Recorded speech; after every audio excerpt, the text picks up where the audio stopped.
historia que se viene preparando desde hace bastantes meses. Las primeras pruebas y ensayos los hicimos ya en el mes de noviembre y desde entonces pues un equipo de buceadores con el apoyo de personas locales, con pescadores de allí, que son realmente por los que hemos hecho todo esto, pues diseñamos una operación ciertamente complicada.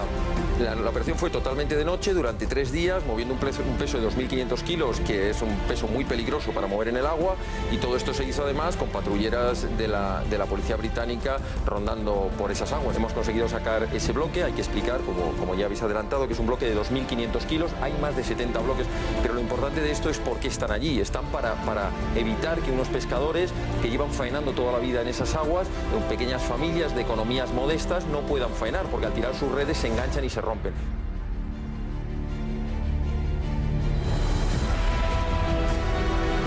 Queríamos izarlo, queríamos montarlo en un camión que teníamos allí preparado para poderlo exhibir por España y que la gente conociera la realidad de lo que les está pasando a los pescadores.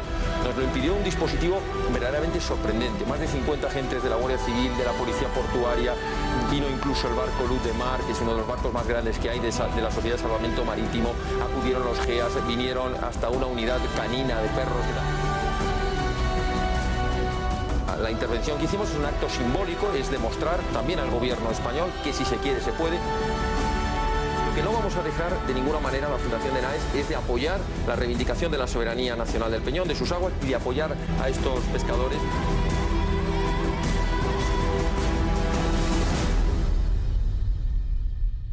Esta misma mañana, el presidente de Vox, Santiago Abascal, que entonces era el presidente de la Fundación de NAES, que participaba en esta operación, ha subido una fotografía a la red social Instagram con el rótulo "Hoy" sobre uno de los bloques que el pirata Picardo arrojó en la bahía de Algeciras para impedir faenar a los pescadores españoles. En junio de 2014 lo sacamos del fondo del mar para demostrar que era posible y para exigir una acción contundente del gobierno español.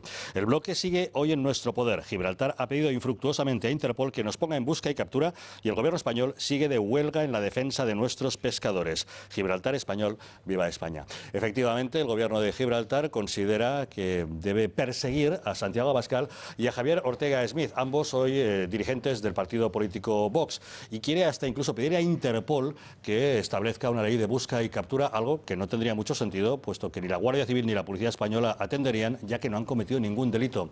Javier Ortega, muy buenas noches. Muy buenas noches. Gracias por acompañarnos. Muchas gracias por la invitación. ¿Es usted un prófugo de la justicia gibraltareña y británica en estos momentos? Bueno, para ellos parece que sí.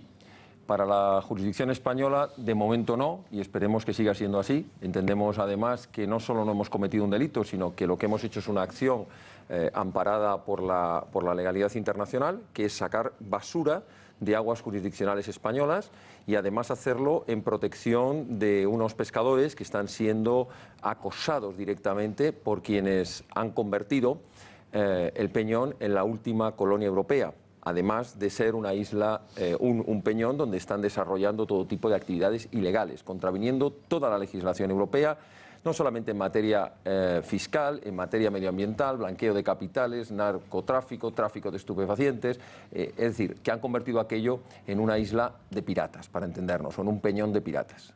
Vamos a recordar un poco los hechos. Creo que era en junio de 2014 cuando el gobierno gibraltareño decide arrojar al mar esos 70 bloques de hormigón, bloques de un peso enorme. 2.500 kilos. 2.500 kilos cada uno de ellos, que iban equipados con unos pinchos metálicos para romper las redes de cualquier pesquero que tratara de faenar en la zona. Así es, son barras de tetracero de 1,50 m cada una, colocadas en distintas posiciones, de tal manera que independientemente de cómo cayera el bloque, unas se clavarían en la arena, con lo cual le daría más consistencia y lo hace verdaderamente complicado de mover, y otras lo que hacen es enganchar las redes de la pista de aterrizaje que también construyeron a base de verter piedras y arena sobre aguas jurisdiccionales españolas. Por tanto, lo que pretenden es, primero, expulsar a los pescadores de esa zona, claro, y segundo, comenzar a seguir, como ya han hecho en otras de las costas del Peñón, seguir rellenando y ganándole terreno a aguas jurisdiccionales españolas para establecer allí esos casinos online y todos esos negocios que tienen montados en el Peñón.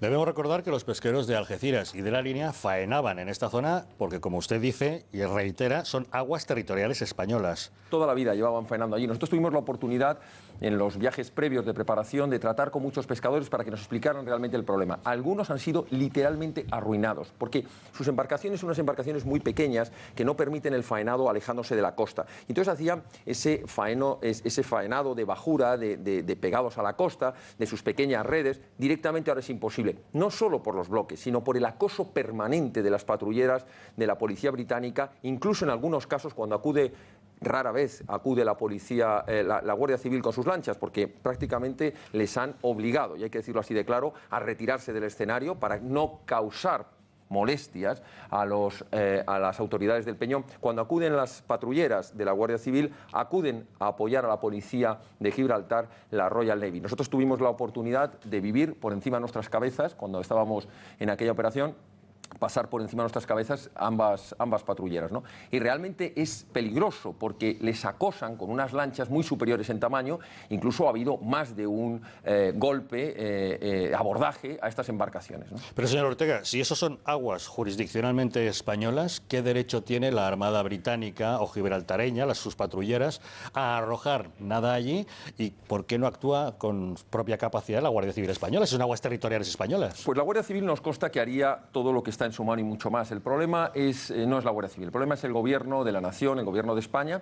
En esta época el Gobierno de Mariano Rajoy del Partido Popular, pero en otras épocas el Gobierno del Partido Socialista, que por intereses que desconocemos, hay quien dice que tal vez hay partidos que tienen allí, bueno, hay algunos que lo han dicho descaradamente, como el PNV, que tienen cuentas corrientes en este paraíso fiscal. No sabemos los motivos, pero la realidad es que están completamente abandonados a su suerte estos pescadores.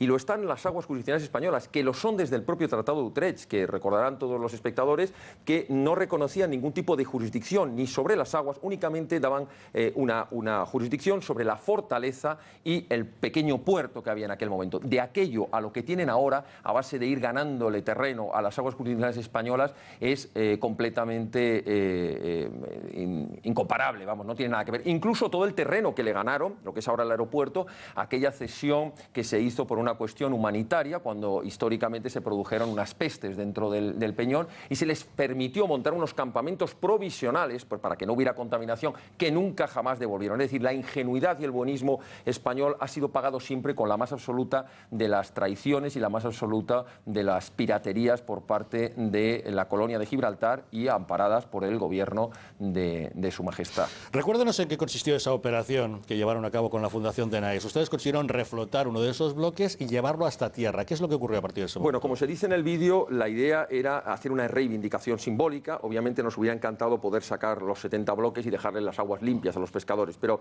aquello resultaba un tanto complicado, ¿no? Tenemos que pensar que es una zona que está pegada a un aeropuerto, que tiene una vigilancia muy intensiva, tanto con cámaras térmicas como con unos sistemas que utilizan de agua submarina, aparte de las lanchas permanentemente. Si alguien ve una foto, esto está a menos de 250 metros de la salida de donde tienen los embarcaderos las lanchas de la policía británica. Consistió en sacar uno de esos bloques de 2.500 kilos. Realmente se hizo en dos operaciones. En una conseguimos sacarla de las aguas de mayor vigilancia y otra conseguimos sacarlo a tierra. Lo que se pretendía era esto, decir, y lo dice el vídeo, demostrar que si se quiere, se puede. Y si lo pudo hacer una pequeña fundación con recursos absolutamente voluntariosos y con la ayuda toda de voluntarios, pues entendemos que mucho más podría hacer el Gobierno de la Nación si se empeñara en exigirle internacionalmente y con la ley en la mano y dentro de la Unión Europea exigirle la retirada inmediata. Pero eso tenía que haberse hecho en el mismo momento que se estaban vertiendo esos bloques. Pero incluso ahora debería iniciarse todo tipo de acciones, pues un poco en la línea, vamos a utilizar el símil, de la línea que ha iniciado el nuevo presidente de Argentina, Mauricio Macri, a la hora de reivindicar o exigir la reivindicación de las Islas Malvinas. Algo en este sentido, es decir, lo que no se puede hacer es dejar que la vía de los hechos y el paso del tiempo vaya consolidando una situación que es de absoluta ocupación colonial. Y ya digo, cada vez que ellos ocupan un metro cuadrado más de aguas jurisdiccionales españolas y no se hace nada, ellos siguen avanzando. Entonces, esta es la operación simbólica que se hizo, se sacó el bloque y el problema fue que era la pregunta. Consiguieron sacar el bloque, lo llevaron a tierra. Lo llegamos a acercar a uno de los malecones, digamos, de zonas más tranquilas, ¿no? voy a decir aguas jurisdiccionales porque lo son todas, pero digamos de una zona más tranquila. Y el problema es que cuando ese bloque lo íbamos a izar para poderlo, nuestra intención era exhibirlo por el resto de España como denuncia, como motivo de denuncia, para que la gente supiera lo que hay allí, incluso haber llevado a pescadores con las redes rotas y las lanchas que se habían rajado cuando lanzaron aquellos bloques, etcétera, etcétera. Nos encontramos con que un dispositivo, como se ve bastante bien en el vídeo, verdaderamente sorprendente. O sea, allí aparecieron helicópteros, lanchas, patrulleras, agentes por tierra, en fin, algo impresionante. O sea, como si fuera una operación de narcotráfico contra el narcotráfico, pero vamos, fácil, podía haber 100 agentes en esta operación. Y nos impidieron literalmente, de hecho estuvimos retenidos 14 horas sin poder salir de allí. ¿Quién les retuvo? Nos retuvo la Guardia Civil. La Guardia Civil española. La Guardia Civil española. En territorio español. Y en colaboración con la Policía Portuaria.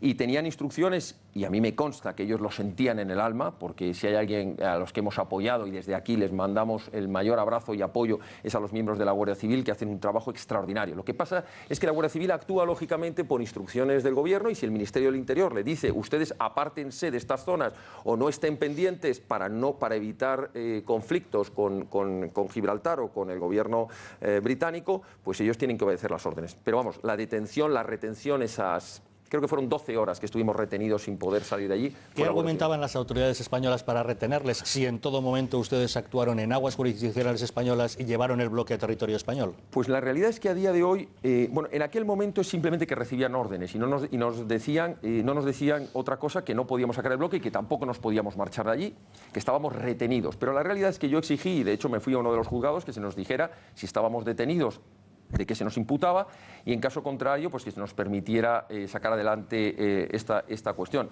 Nos decían que el bloque, que teníamos que justificar la titularidad del bloque para podernosla llevar.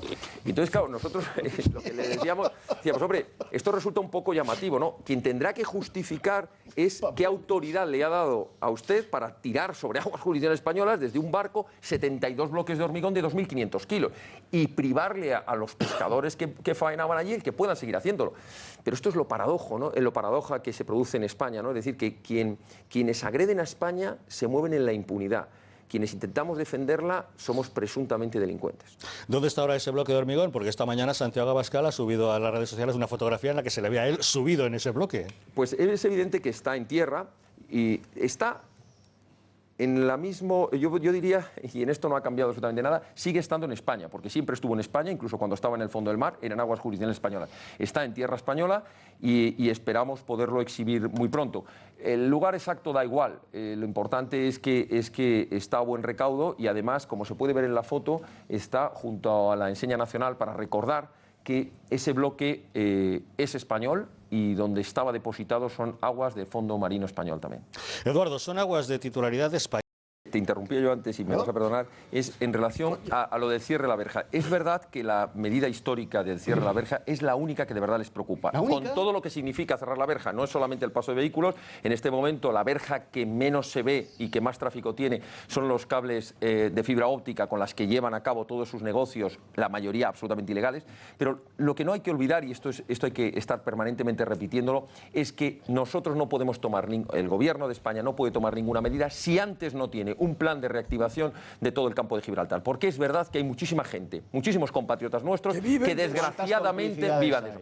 Claro, lo que haga falta. Lo mismo que decía antes Fernando con Lo que haga falta. Lo mismo que decía antes Fernando con Marruecos. Lo que haga falta. Desde hace muchos años. Lo que haga falta. Es decir, primero hay que pensar, vamos a tomar las medidas necesarias y segundo, cerramos la verja. Pero primero tener el plan de reactivación y entonces nos ganaremos a la población de la zona. Porque si no, la gente de la zona, yo no voy a decir si con razón o sin ella, pero humanamente comprensible, tienen muchos intereses, viven allí, trabajan en el Peñón, entonces hay que buscarles una salida. Y cuando la tengamos... Javier, eso precisamente lo que